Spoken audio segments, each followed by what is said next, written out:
c'est que nous avons terminé un cycle à l'époque de l'Égypte. Nous avons ouvert un deuxième cycle à l'époque de l'Afrique impériale. Et arrivé un troisième cycle avec le problème colonial et esclavagiste. Maintenant, nous sommes dans un nouveau cycle. Ce nouveau cycle commence très judicieusement. Pourquoi? Nous avons quitté l'ère des poissons, nous sommes entrés dans l'ère du Verseau. C'est-à-dire que les énergies ne sont plus les mêmes.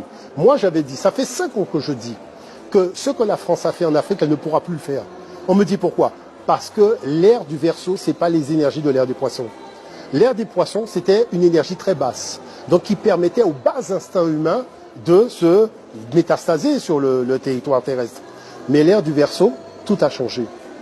Le territoire terrestre a augmenté de fréquence, le soleil a augmenté de fréquence, on vous parle souvent de vent solaire, qui perturbe même les réceptions radio et télévision. Donc ça veut dire quoi? Ce vent solaire dont on vous parle, ça veut dire que la fréquence du soleil est montée, c'est métastasé, elle est beaucoup plus forte.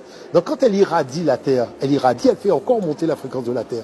Donc qu'est-ce qui se passe? Il se passe que le bas astral qui animait la Terre à l'époque de l'ère des poissons, où on est venu raconter aux Africains des sornettes et avec des armes, et finalement on s'est retrouvé contraint, là maintenant la donne elle a terminé. Maintenant l'enjeu c'est quoi? C'est d'expliquer à l'Africain comment tu fais pour imaginer que tu donnes la préséance à la tradition arabe sur ta propre tradition, alors qu'on n'a jamais vu un arabe prier son Dieu et faire pleuvoir dans le désert. Parce que nous, il pleut chez nous. Non? Donc ça veut dire que si un Dieu ne donne pas de l'eau à un peuple, et le peuple se retrouve sans eau, c'est-à-dire tu ne peux pas boire, tu peux manger, tu peux pas faire d'agriculture, tu ne peux pas élever d'animaux, tu ne peux rien faire en fait. Comment tu fais pour t'asseoir, pour discuter d'un Dieu qui n'a même pas donné à son peuple de l'eau? Ça veut dire que la colonisation a abruti l'Africain. Ça abrutit l'Africain au point que l'Africain, il se met... Moi, je vous dis, pour vous expliquer la situation. Non, mais je vous explique la situation pour que vous compreniez. Des femmes africaines décident de partir à la mosquée pour demander à l'imam de faire tomber la pluie. Elles tombent sur un vieux du village. Vous voyez, c'était au Bénin. Hein. Et le vieux leur dit, mais qu'est-ce qui se passe? Pourquoi les femmes sont comme ça? Elle dit, oui, on va à la mosquée pour demander à l'imam de faire tomber la pluie. Et le vieux regarde les femmes et dit, mais attends, si les Arabes allaient faire tomber la pluie, il aurait déjà plu chez eux, non? Donc venez voir les gens du village et on va faire tomber la pluie. Vous voyez le niveau de l'affaire? C'est-à-dire que l'Africain a tellement perdu son esprit critique dans la colonisation qu'un truc qui est totalement aberrant, il le fait quand même. Donc tu es obligé de remonter la manivelle de l'intelligence pour lui dire, mais mon gars, quand même, fixe-toi des limites. Bon, maintenant, vous avez des gens qui débarquent qui vous disent Dieu est bon. Dieu est bon, hein? Ah oui, Dieu est bon, Jésus est bon. Ah, tout le monde est bon, d'accord, ok. Dans ton sous-sol, il t'a mis du coltan? Non. Il t'a mis de l'uranium? Non. Il t'a mis du pétrole? Ah bon, il est bon et tu as rien? C'est bizarre ça. Un Dieu est bon avec un sous-sol vide, mais nous, notre Dieu, il est bon. On va l'appeler Atum, on va l'appeler Marie-Jeanne Ankila, on va l'appeler. Mais quand on descend dans notre sous-sol, il l'a rempli. Ça dit, il y a du diamant, il y a du coltan, il y a du manganèse, il y a tout ça. C'est ça un Dieu, non? Un Dieu, c'est un Dieu qui te donne un territoire où il pleut, à boire et à manger, des animaux. On a toutes sortes d'animaux en Afrique. On a des fleuves, on a de l'eau douce, on a de l'eau salée, on a toutes sortes de choses. Là, tu vois que Dieu est venu ici. Mais chez les gens, tu vois que Dieu est venu quelque part. Tu veux me dire qu'un prêtre blanc quitte sa leucodermie pour venir nous raconter que Dieu est bon? Tu lui dis, tu as du coltan, il n'en a pas. Tu as du pétrole, il n'en a pas. Tu as du manganèse, il n'en a pas. Tu as du thorium, il n'en a pas. Mais qu'est-ce que tu as? Ah ben, j'ai rien. Et qu'est-ce qu'on voit au début des Verseaux? Qu'est-ce qu'on voit? Que les Blancs, c'est une confrérie de peuples à sous-sol vide. Mais c'est ceux qui ouvrent leur bouche en te disant que Dieu est bon. Mais comment Dieu peut faire pour être bon quand il t'a rien donné dans ton réfrigérateur? La problématique, professeur... C'est ça la problématique. C'est-à-dire, à un moment, il faut trancher la discussion. La discussion, on ne peut pas continuer à parler éternellement de choses qui n'ont pas d'intérêt. Il faut quand même prendre un peu d'élévation. Vous savez, ce qui a fait la puissance d'un peuple, ce sont ses routes commerciales.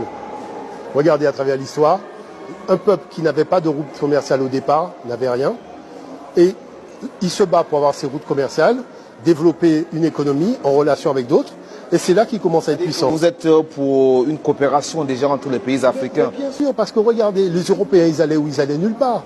Ils ont commencé à aller quelque part, quand ils ont commencé à étudier les routes commerciales africaines, à passer du côté de l'océan Indien pour briser le commerce mondial qui se faisait entre l'Afrique, l'Arabie, l'Inde et l'Asie.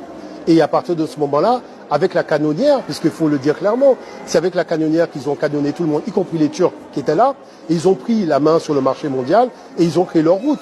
Maintenant, vous voyez bien que la Chine parle de quoi? De la nouvelle route de la soie. Donc ça veut dire qu'ils avaient une ancienne route de la soie. Donc nous devons parler des routes que nous avions aussi. Parce que je tiens quand même à rappeler que le mot faire du commerce, c'est une invention de l'Égypte antique. Ça existe en égyptien ancien. Vendre, acheter, fixer le prix, la TVA, tout ça, ça existe. J'ai écrit un bouquin là-dessus pour montrer aux gens que tous les termes économiques, la monnaie, le premier étalon monétaire de l'Afrique s'appelait le chati. Et je vais vous montrer quelque chose. Regardez ça bien. En Afrique, nos souverains ont considéré qu'il y avait beaucoup trop d'or. Donc on ne pouvait pas donner à l'or la préséance de la monnaie. On l'a donné à l'argent. Donc c'est pour ça que le chati d'argent, c'est la monnaie la plus forte, qui fait 7,6 grammes. Après, vous avez le chati d'or, et après, vous avez le chati de cuivre. D'accord? Voilà comment on a inventé le système monétaire. Aujourd'hui, vous prenez les monnaies européennes. Vous avez une monnaie sertie d'argent, qui est la plus forte. C'est 1 euro, 2 euros. Après, vous avez une monnaie qui est à la couleur de l'or, et après, vous avez une monnaie qui a la couleur du cuivre. Comment un occidental peut venir vous dire qu'il a inventé la monnaie? Il n'a pas d'argent dans son sous-sol, il n'a pas d'or dans son sous-sol, il n'a pas de cuivre dans son sous-sol, donc il n'a rien dans son sous-sol, il invente la monnaie. L'enjeu, et comprenez bien l'affaire. Moi, je suis venu au Cameroun il y a quelques années. J'ai pris des francs CFA. J'arrive au Togo, on me dit que mes francs CFA camerounais sont pas valables. Donc, ça veut dire que quoi? Écoutez, tout le monde parle d'échanges économiques. L'Europe a fait l'euro pour les échanges économiques, non? Comment ça se fait qu'entre le Cameroun et le Togo, je ne peux pas faire d'échanges économiques parce que tu as un individu qui a décidé de priver les deux pays de relations économiques pour créer des petits halos de relations. Il faut arrêter ça. Donc ça veut dire que quoi? Ça veut dire que moi qui suis panafricain, vous pensez que j'ai le temps de penser qu'il y a 2 zones francs CFA, machin? Moi je dis, on va mettre un terme à cette affaire-là. Parce que la puissance d'un territoire, la puissance d'un continent, c'est la puissance de ses relations économiques. Et il ne faut pas créer de barrières dans les échanges économiques. Donc c'est pour ça que c'est la première chose qu'il faut faire. En deux, il ne faut pas avoir des denrées dont la matière première vient de l'extérieur. Vous avez vu l'affaire de l'Ukraine avec le blé, on s'est retrouvé bonbon. Parce que tout simplement, moi j'avais quand même monté avec donc des gens en Côte d'Ivoire une usine de fabrication de farine à partir du manioc. C'est vrai que cette usine a été détruite quand il y a eu la Ligue des Champions entre Laurent Gbagbo et Ouattara, mais toujours est-il que nous avions notre usine qui fabriquait des tonnes de manioc. Donc l'enjeu, c'est de rebâtir cette usine-là.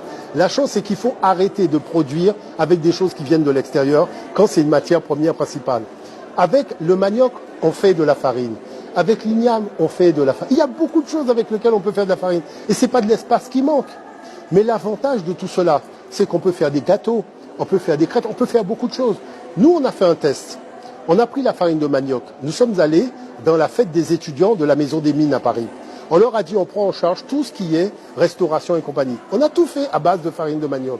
Eh bien, les jeunes ne se sont même pas rendus compte que ce n'était pas la farine de blé. Quand on leur a demandé après, mais comment, ils ne se sont pas rendus compte. Donc ça veut dire que l'Afrique a des atouts. Et la chose, c'est que l'économie, c'est un match de football qui se joue à domicile, pas à l'extérieur.